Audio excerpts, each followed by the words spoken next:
Hi, I'm Chandell from Life Puzzle. Today I want to have a chat to you about emotions in business.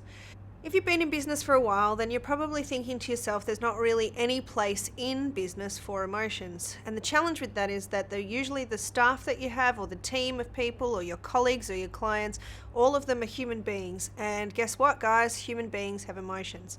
Now, this isn't such a bad thing if you know what you need to know about harnessing all of those emotions towards achieving your outcome.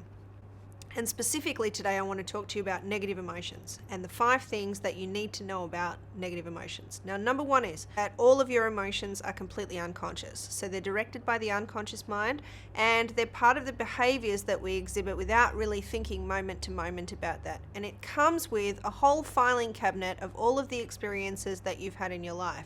So basically the emotional response that someone has toward you today is not really about what's going on right now. Don't take it personally. The second thing is that the more you try and ignore your negative emotions, the more your unconscious mind will present them to you. So it's sort of like a whole bunch of people standing behind you, tapping you on your shoulder, letting you know that there's something that you need to pay attention to. And in today's society, generally what people do is they push down the things that they know that they're not supposed to feel, or the things that they know that they can't deal with right now. And the people that are tapping you on the shoulder think that they have to tap louder in order for you to really hear. So the best thing you can do is to face what it is and get the learnings and move on.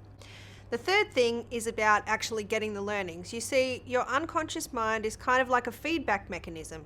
It taps you on the shoulder to let you know that something is being done that isn't appropriate. So the moment that you can acknowledge it and get something positive, a positive learning for your future that will enable you to let it go, then what's going to happen is you're going to find that it's not so important anymore.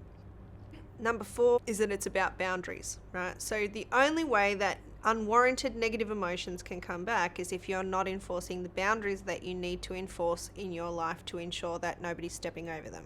So for example, let's say that it wasn't okay with you for somebody to yell at you when they're frustrated and essentially frighten you. So you're in charge of being able to say to them, hey, it's not okay for you to speak to me like that.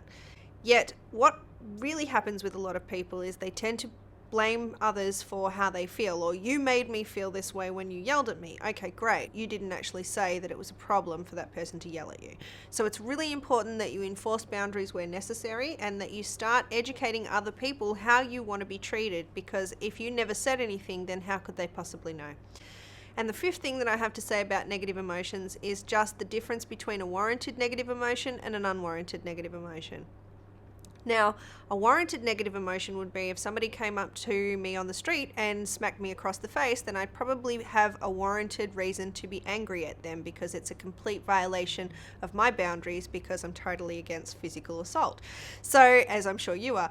And if somebody then wanted to talk to me about that particular event, say in 10 years' time, and I could still get in touch with the anger associated with that event, even though it was so far in the past, then that might indicate an unwarranted negative emotion. Now, often when people are operating day to day, they've got lots of unresolved or unwarranted negative emotions about the things that are essentially part of the past. And so my big tip for you today is to notice the emotions that you're having. Ask yourself what it is you need to learn in order to let them go. Take the experiences about what to learn and then put all of those learnings into action and utilize those emotions in business. Have a great week.